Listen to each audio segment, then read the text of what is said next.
ये कहानी है उस रात की जब अंधकार के बीच रोशनी का जन्म हुआ, जब अधर्म के साम्राज्य में धर्म की नींव पड़ी और जब एक साधारण सा बालक संपूर्ण ब्रह्मांड का स्वामी बनकर आया।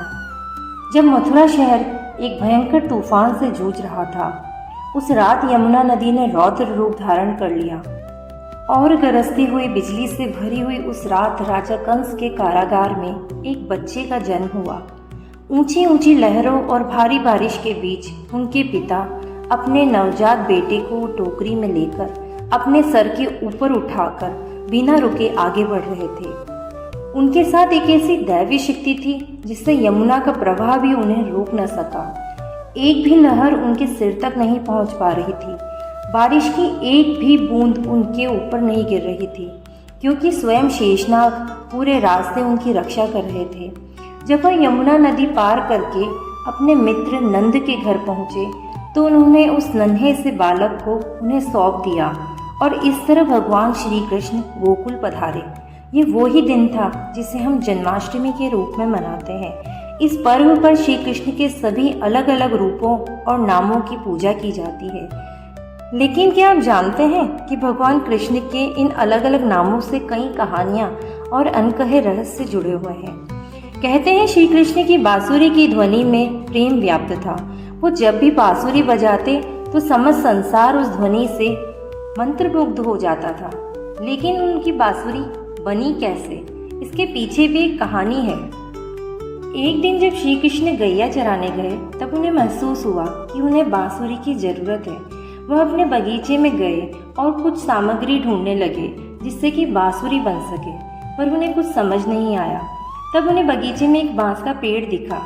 श्री कृष्ण ने बांस के पेड़ से कहा, मैं तुमसे एक बांसुरी बनाना चाहता हूँ, लेकिन इसके लिए मुझे तुम्हें काटना पड़ेगा, तुम्हारे शरीर में छेद करना पड़ेगा, इससे तुम्हें बहुत दर्द भी होगा। तब बांस के पेड़ ने कहा, प्रभु मेरी पहचान तो आपसे है, आप मुझे जो भी रूप देंगे मुझे स्वीकार होगा।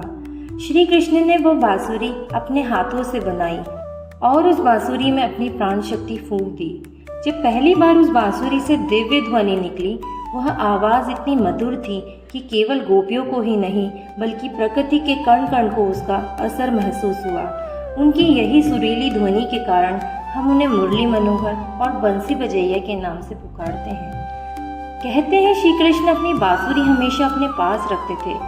इस कारण से राधा रानी और सारी गोपियाँ उस बांसुरी से जलन महसूस करने लगी थीं। लेकिन राधा के बिना कृष्ण की बांसुरी का कोई मूल्य नहीं था। एक कहानी के अनुसार जब राधा रानी के देह त्यागने का समय निकट आया तो उन्होंने श्री कृष्ण से कहा कि वो उनके लिए उनकी मधुर ध्वनि बजाए। तब मुरली मनोहर ने अपनी बांसुरी उठाई और एक मधुर धुन बजाई, लेकिन उस धुन में उनकी प्रियतमा राधा को खोने का दर्द झलक रहा था। इसलिए राधा रानी के जाने के बाद श्री कृष्ण ने अपनी बांसुरी को तोड़ दिया और उसे यमुना किनारे छोड़ दिया और बांसुरी का त्याग कर दिया।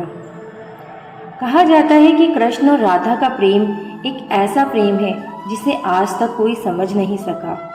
एक कहानी के अनुसार जब श्री कृष्ण बालक थे तब उनकी मैया यशोदा उन्हें अपनी सखी कीर्ति के घर ले गई। उनकी एक छोटी सी बेटी थी जिसका जन्म कुछ महीने पहले ही हुआ था। जब माँ यशोदा ने उस बेटी को देखा तब उनके चेहरे पर मुस्कान थी। वह कन्या फूल सी नाजुक थी, बट कीर्ति के चेहरे पर न मुस्कान थी न खुशी। पूछने पर पता चला कि वह कन्या देख नहीं सकती थी। उसने जन्म से ही अभी तक अपनी आंखें नहीं खोली। माँ यशोदा और उनकी सखी कीर्ति बातें करते करते थोड़ा दूर बैठ गए। इसी बीच बालकृष्ण पूरे घर में टहलने लगे और उस पालने तक पहुँचे जहाँ वो नवजात कन्या थी। उन्होंने अपने नन्हे नन्हे पैरों पर खड़े होकर उस पालने में लेटी हुई उस बच्ची को देखना चाहा। थोड़ी देर बाद जब माता यशोदा कीर्ति से विदा ले रही थी तब उन्होंने देखा कि वह कन्या आंखें खोलकर मुस्कुरा रही है।